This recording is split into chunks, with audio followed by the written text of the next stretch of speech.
Remember this voice? The myth is simple. Whitney Houston was the golden girl who threw her crown away for a bad boy and a glass pipe. The reality? She was a high-stakes corporate asset cannibalized by a billion-dollar machine. Today, we expose the $100 million death warrant contract, the Soul Train rejection that shattered her identity, and the haunting forensic parallel of her daughter's final moments. Was her downfall a choice or a calculated harvest by an industry that refused to let her heal? And in those final minutes in room 434, who really turned off the water?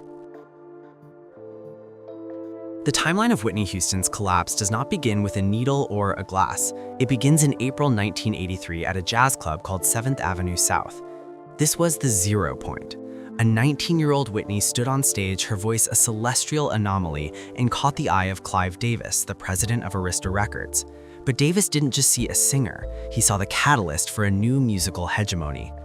At the time, the industry was emerging from a recession, and the blockbuster model, perfected by Michael Jackson's Thriller, was the only currency that mattered. As documented by Mark Bago in his biography, Whitney Houston, The Spectacular Rise and Tragic Fall, Whitney was born into a musical dynasty.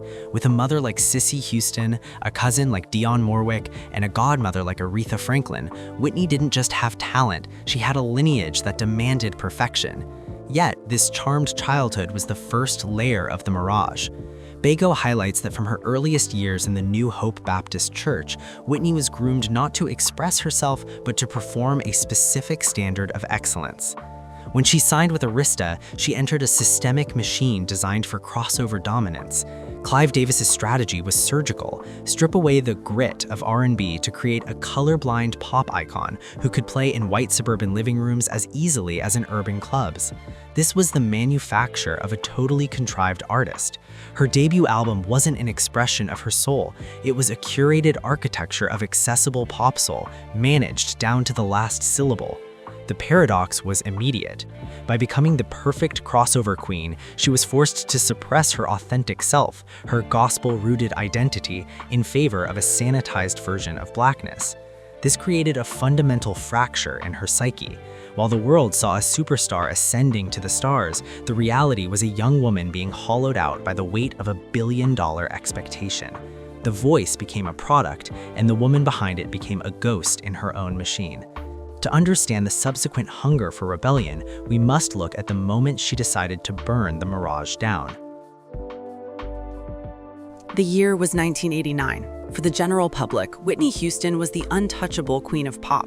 But inside the Shrine Auditorium at the Soul Train Music Awards, the atmospheric pressure changed. As her name was called for a nomination, a distinct, jarring sound cut through the applause: boos. This wasn't just a critique of a song, it was a cultural rejection. To a segment of the Black community, Whitney had become Whitey Houston, a product of the Arista machine who had sold her soul for crossover appeal. This moment was the Soul Train anomaly, a psychological wound that shattered the perfect facade.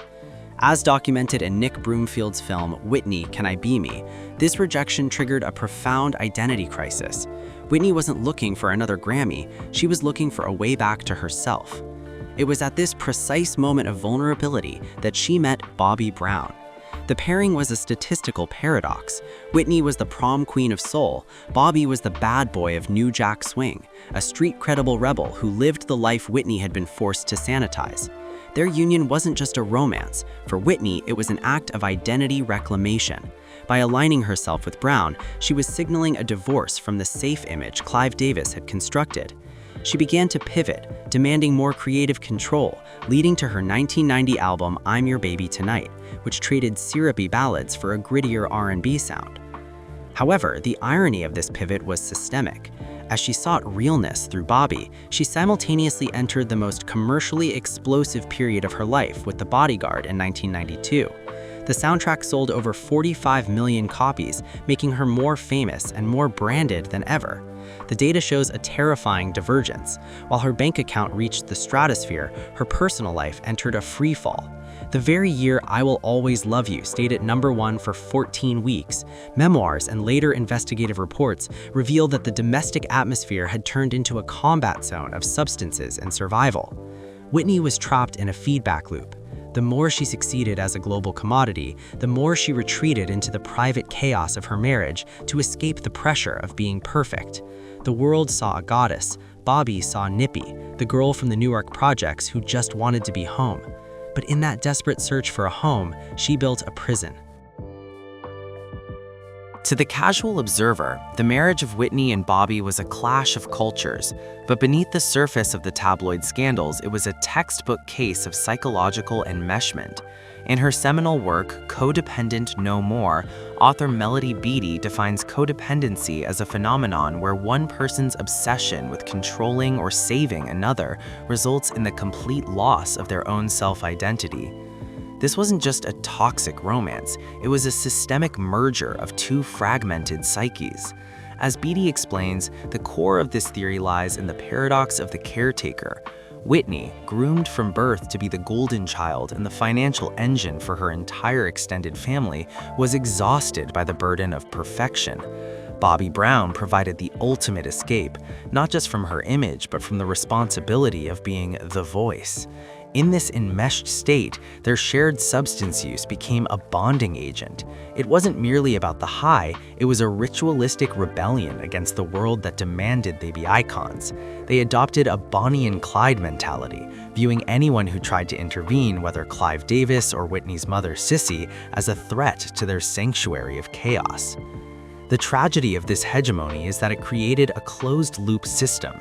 In an enmeshed relationship, the boundaries between where Whitney ended and Bobby began were erased. When Bobby struggled with his bad boy image and legal issues, Whitney felt his shame as her own. When Whitney's career began to falter, Bobby mirrored that decline. This is what experts call intergenerational trauma transmission. By retreating into each other, they bypassed the need for internal growth, instead relying on the other to validate their most destructive impulses. This codependency functioned as a protective shell, but it was also a tomb. It shielded them from the harsh light of public expectation while slowly suffocating the very talent that made them stars. However, while the psychological walls were closing in, the financial and corporate structures outside were preparing for a final desperate harvest. In August 2001, at the absolute nadir of her physical and vocal stability, the music industry performed a gesture of staggering systemic negligence. Arista Records, under new president L.A. Reid, signed Whitney Houston to a record-breaking renewal deal worth over $100 million. On paper, it was a coronation. In reality, it was a death warrant signed in gold ink. This is the too-big-to-fail syndrome applied to human flesh. The paradox lies in the timing. In 2001, Whitney had just missed a high-profile performance at the Oscars and appeared scary thin in public. Her struggles were an open secret. Yet Arista's parent company, BMG, was facing a $150 million loss that year. They didn't need Whitney the person, they needed Whitney the asset to stabilize their balance sheet. The contract, which included a $25 million upfront payment, functioned as a systemic enabler. In the world of high-stakes capitalism, the brand had become so valuable that the human being was treated as a secondary concern. As documented in various declassified industry reports and accounts from the era, this influx of capital provided the ultimate fuel for her substance struggles. When an individual is grappling with severe dependency, a sudden liquidity of tens of millions of dollars removes the natural bottom that usually forces recovery. Money buys silence, it buys yes men, it buys the ability to bypass the laws and limits that govern ordinary citizens. The industry acted as an oligarchy of indifference. Because her voice was the cornerstone of the label, no executive had the incentive to stop the machine for a 3-year rehab stint. Instead, they pushed for the Just Whitney album in 2002, a project recorded while she was demonstrably unfit. This is the darkest layer of the diva myth. The system will continue to monetize the tragedy until there is nothing left to harvest. The $100 million was not an investment in her future. It was a payout for the privilege of watching her finish the descent. But as the money flowed, the instrument itself, the legendary voice, began to physically break under the weight of the system. In mathematics, the Lorentz system describes a phenomenon where a deterministic system, one with clear rules, becomes hopelessly unpredictable due to tiny variations in initial conditions. This is the butterfly effect. By 2010, Whitney Houston's life had become a human manifestation of this chaos. What began as a small habit to manage stress had spiraled into a biological feedback loop that the industry was no longer able to conceal. The most visible casualty was the voice itself. As vocal coach Gary Katona observed during his late-stage work with Whitney, the damage was purely physical. The vocal mechanism is in delicate architecture of skin tissue and muscle. It does not survive chronic abuse. Houston, who once boasted a 3.5-octave range, was struggling to maintain a single octave in her lower register. The vocal nodules and emphysema mentioned in forensic reports weren't just medical terms, they were the sound of a billion-dollar instrument eroding. The butterfly wings of her early experimentation had created a hurricane of physiological collapse. The final day, February 11, 2012, in room 434 of the Beverly Hilton, was the terminal point of this chaotic trajectory. The timeline is a chilling sequence of systemic failures. At 3 p.m., she was seen alive. By 3:30 p.m., she was discovered unresponsive in a bathtub. The water was measured at a staggering 93.5 degrees Fahrenheit, nearly the temperature of a thermal spring, and yet the toxicology report revealed a cocktail of substances that rendered her unable to feel the heat or the danger. Diphenhydramine, alprazolam, cannabis, and cyclobenzaprine were found in her system, but it was the cocaine that acted as the final catalyst, triggering a cardiac event in a heart already ravaged by atherosclerotic disease. This was not a sudden OD. It was the logical conclusion of a system in which every small choice, the choice to work through exhaustion, the choice to mask pain with chemicals, the choice to remain in a toxic union, had compounded until the variables were too complex to solve. The tragedy of the Beverly Hilton wasn't that the world lost a singer. It was that the system finally ran out of ways to keep the butterfly in the air. The most haunting anomaly in the Whitney Houston archive is not her own death, but the chillingly precise duplication of it 3 years later. On January 31, 2015, her daughter, Bobby Christina Brown, was found face down and unresponsive in a bathtub in her Georgia home. The parallels were not merely coincidental, they were forensic. Both were found in bathtubs, both had a cocktail of intoxicants in their system, and both became icons of a specific generational systemic failure. This is the terminal phase of the butterfly effect we discussed, the moment the chaos is inherited. As explained by Dr. Bessel van der Kolk in his seminal work, The Body Keeps the Score, trauma is not just a memory, it is a physiological imprint that is often imperceptibly passed down through generations.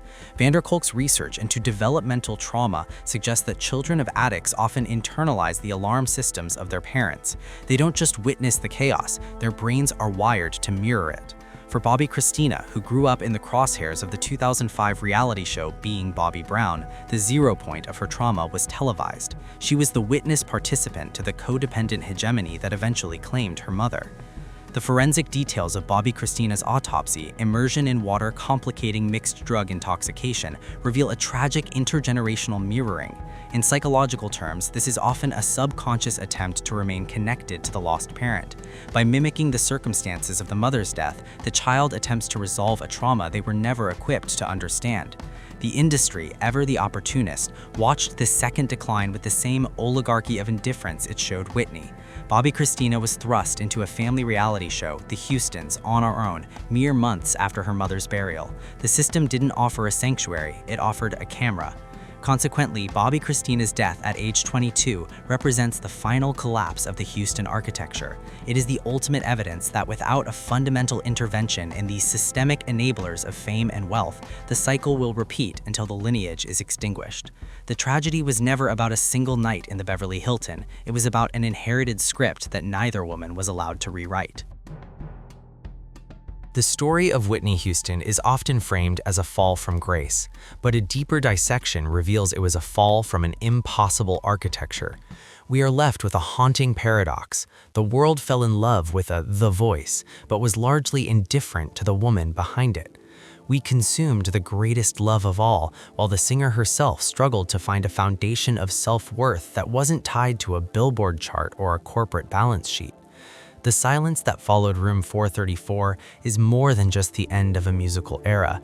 It is a mirror held up to a culture that monetizes the diva archetype until it reaches a terminal velocity.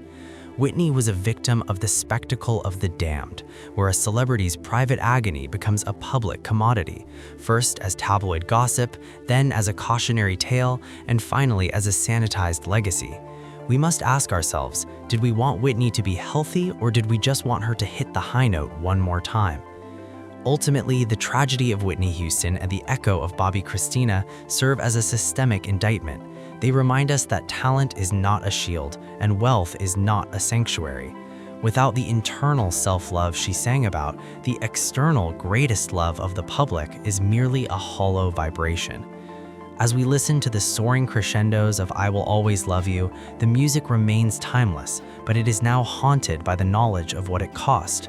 We are left to wonder, in a world that demands perfection, is there any room for the human being to simply be? Perhaps the greatest lesson is this: the most powerful voice in the world is the one we use to ask for help before the music stops.